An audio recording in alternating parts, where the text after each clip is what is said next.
Hello everyone, welcome to the digital bull. आज हम Nifty 50 और बैंक निफ्टी का डिटेल एनालिसिस करेंगे कल के मार्केट के लिए। कल अपना एक्सपायरी है और काफ़ी वॉलेटाइल रह सकता है मार्केट, और आपकी एक गलती आपको भारी नुकसान करा सकती है। इसीलिए प्लीज़ वीडियो को पूरा देखें और मार्केट सेंटीमेंट समझने की कोशिश करें, जिससे आपके सेटअप्स और ट्रेड काफ़ी अच्छे जा सकते हैं। चलिए बैंक निफ्टी की तरफ बढ़ते हैं। बैंक निफ्टी इस वक्त 1 डे के टाइम फ्रेम पे है, और 1 डे के टाइम फ्रेम पे आपको यहाँ पे कहीं ना कहीं डोजी कैंडल देखने को मिल रहा होगा। मार्केट ने कंफ्यूज कर दिया है, एक रेड में डोजी तो इसने बना दिया है, तो मार्केट क्या नीचे आएगा या फिर मार्केट इसे तोड़कर ऊपर जाएगा। हम कब और कैसे एंट्री लेंगे ये मैं आपको इस वीडियो में बताता हूँ। तो पहले हम दो लाइन खींचेंगे। अगर आप देखेंगे तो ये एक लाइन खींची मैंने, और इसे मैं ब्लैक में कर देता हूँ जिससे आपको समझने में आसानी होगी। और दूसरा जस्ट ये खींचेंगे। अब ये मैंने क्यों खींचा, यहाँ पे आपको जस्ट वेट करना है कल के दिन में कि कल मार्केट में क्या हो सकता है। अगर इसे ब्रेक करके ऊपर जाता है, आप ऊपर के टारगेट्स बनाओगे जो मैं आपको बताऊंगा। और अगर ये ब्रेक करता है, क्योंकि चांसेस काफ़ी आई है, रेड में कैंडल क्लोज हुई है, तो नीचे के टारगेट्स अपन बनाएंगे अपने। तो टारगेट्स क्या हो सकते हैं, और अगर आप ऑप्शन सेलर हो तो फिर आपको गैप अप खुले, गैप डाउन खुले, या इसी रेंज में रह जाए मार्केट, आप सेलिंग करके अच्छे प्रॉफिट्स बना सकते हो। लेकिन बायर्स वहाँ पे ट्रैप हो सकते हैं, उनका एसएल काफ़ी बड़ा हिट हो सकता है और नुकसान भी हो सकता है। इसीलिए मैं तो आपको सजेशन दूंगा कि आप इसके ब्रेकआउट पे ही ट्रेड करें, और नहीं होता है तो कल के दिन अवॉइड कर दे, ज़्यादा बेटर होगा नुकसान से। तो चलिए 1 आवर के टाइम फ्रेम पे चलते हैं और अपने लेवल्स देख लेते हैं। मार्केट अगर सेंटिमेंट्स अगर आप देखोगे तो यहाँ से higher high, higher low, higher high, फिर हायर हाई बनाया इसने, फिर हायर लो बनाया, फिर हायर हाई बनाता हुआ मार्केट यहाँ पे है। अब ये नेकलाइन है, अगर ये इसे तोड़ देता है, नीचे आता है, तो एक हायर लोअर हाई के पैटर्न में नीचे आएगा मार्केट। तो हमारे नीचे के टारगेट्स क्या होंगे, क्योंकि हम नीचे के इसलिए पहले टारगेट देख रहे हैं। अगर मार्केट में आप देखोगे तो स्टार्टिंग के 2 घंटे अच्छी बाइंग प्रेशर रही, लेकिन वहीं लास्ट के 4 घंटों में सेलिंग प्रेशर अच्छी आ गई है। तो सेलिंग प्रेशर की वजह से सेलर्स काफ़ी आए हैं, इससे हमें समझ में आ रहा है। तो हम नीचे के टारगेट्स हमारे पहले बनाएंगे। तो पहला टारगेट जस्ट आपका ये होगा जो नीचे की तरफ के लिए होगा, और नीचे की तरफ है इसलिए मैं इसे रेड में बना देता हूँ। और रेड में अगर आप देखेंगे इसे, तो आपको समझ में आ रहा होगा कि हमें बस पहला टारगेट इसलिए ये बनाना है क्योंकि ये प्राइस एक्शन लेवल के साथ हमारा है, और यहाँ पे मार्केट ने रेजिस्टेंस किया, यहाँ पे इसने सपोर्ट लिया, दोबारा सपोर्ट, और यहाँ पे कंसोलिडेट के चक्कर में आपका प्रॉफिट प्रीमियम ना कम हो जाए, इसलिए आप अपना प्रॉफिट पहला टारगेट आधी क्वांटिटी यहाँ पे आप एग्जिट कर सकते हो, और दूसरा जो पूरा क्वांटिटी रहेगा वो आप यहाँ पे एग्जिट कर सकते हो। ये दूसरा टारगेट आपका है यहाँ पे।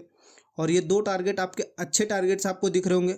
मिनिमम आप आराम से 350-400 पॉइंट के नीचे के लेवल्स रहेंगे, जो धीरे धीरे पोजीशन कटने की वजह से या फिर बायर्स जाने की वजह से आपको ये दोनों टारगेट आपको इजीली मिलेंगे।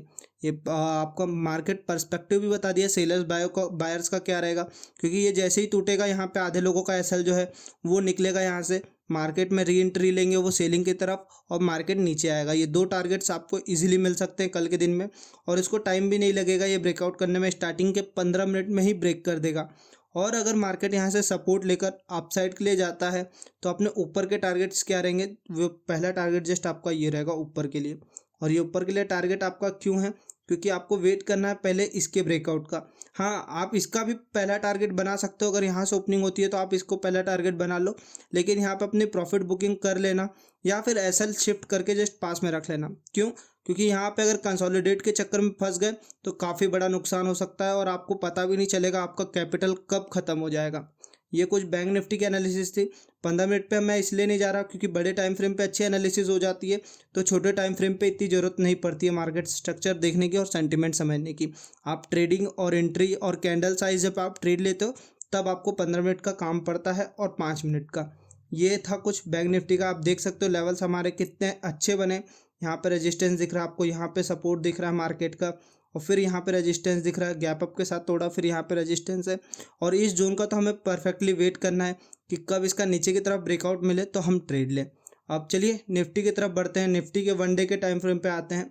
तो निफ्टी में काफ़ी अच्छे पैटर्न्स हमें बनते हुए दिख रहे हैं, और मैं आपको समझाऊँ तो कहीं ना कहीं ये रेंज है, और ये रेंज के पास आप वेट करोगे अपना, क्योंकि यहाँ पे आपको हैवी रेजिस्टेंस दिख रहा है।